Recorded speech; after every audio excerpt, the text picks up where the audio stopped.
And that's the only way to live a happy life. That's the only way, is having that humility and trying to remember that even though we're taught our whole lives that it's better to receive than to give, right? Everything on the Instagram and the MTVs and the this, even the idolization of the mafia is about the takers.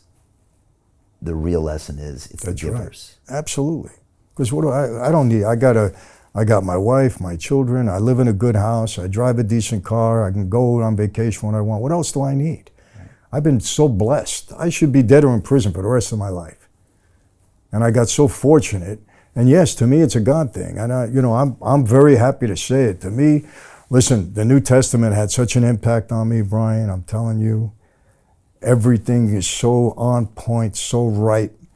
I'm a big lover of the book of Proverbs, the most brilliant, wisest book ever written, you know? Why? What was it that resonated with you? The brilliance of Solomon's Proverbs, everything that he said is just so on point. You know, he was brilliant.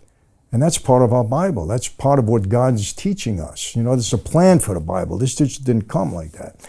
And I'm saying everything is right on point for me.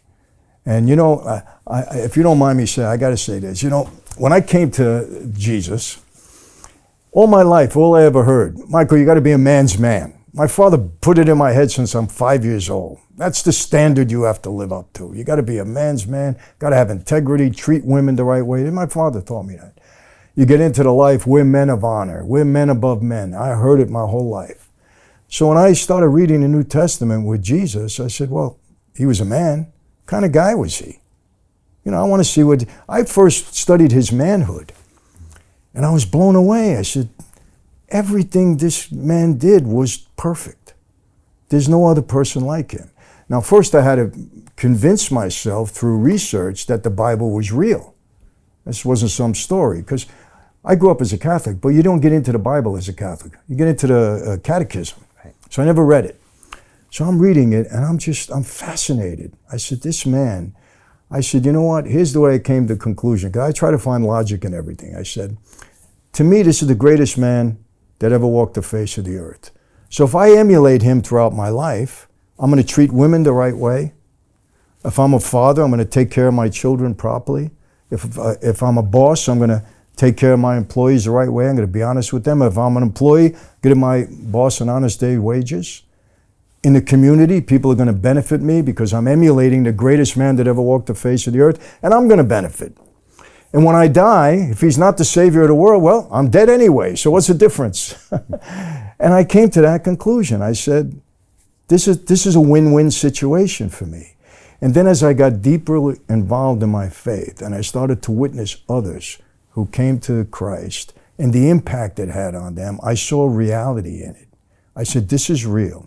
And I'll end this with this. My mother-in-law, strongest woman of God I've ever met in my life. Whoop. She had a tremendous impact on me. She was sorry about that. She was a prayer warrior. She prayed me to where I am. She passed away in 2001, cancer. Prior to her passing away, I thought I was going to cure her, Brian. Oh, don't worry about it. Homeopathic medicine. I had her on 30 pills a day. I was calling doctors all over the world. I'm going to cure you, Ma. She started rejecting everything. She didn't want anything. Nothing. My wife, upset. She's one of 7. All the kids upset. So I'm taking her to UCLA for her chemo. She lost her hair. She had the bandana on. I get her in the car because she was living with me. And I turned to her and I said, Irma, I'm very upset with you. Why? I said, because you're rejecting everything. We're trying to help you. Your daughter, my wife, is crying every night. The kids are all upset. You don't want to help yourself. What are you doing? Brian, I get the chills when I talk about it. She's sitting there like this, bandana just like this. She turns to me like this, and she says, Michael, I'm going home.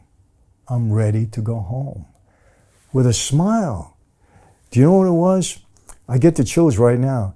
There wasn't a hint of fear in that woman. And I knew the way she lived her life. It became so powerfully real to me at that moment. I said, this was the strongest, courageous thing I've ever witnessed in my life.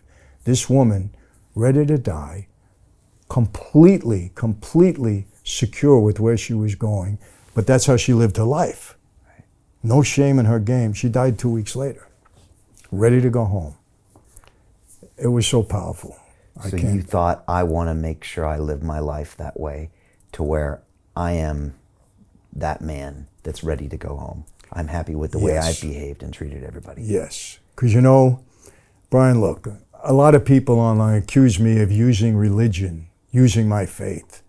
It's another racket. You know, look, when you go, it comes with the territory. Sammy might have mentioned that at first, until he got to know you. Exactly. You put yourself out there, you got to expect it, and you got to have thick skin in this life. But you can remember this. I'm not kidding myself. I pulled a lot of scams in my life on the street, and I'll be honest with you, I was good at it. I was good at it. You can't pull a scam on God. So who am I kidding? He knows our hearts. If this is a scam, I'm going to pay for it in the end in the worst possible way anybody can pay for it. So I know, I feel secure that my intent is right and that God knows my heart. Even though I'm not perfect, I'm still a sinner, I still make mistakes, but our faith teaches us that when we do make, Christianity is not about perfection. There was only one perfect being, that was Jesus. It's not about perfection.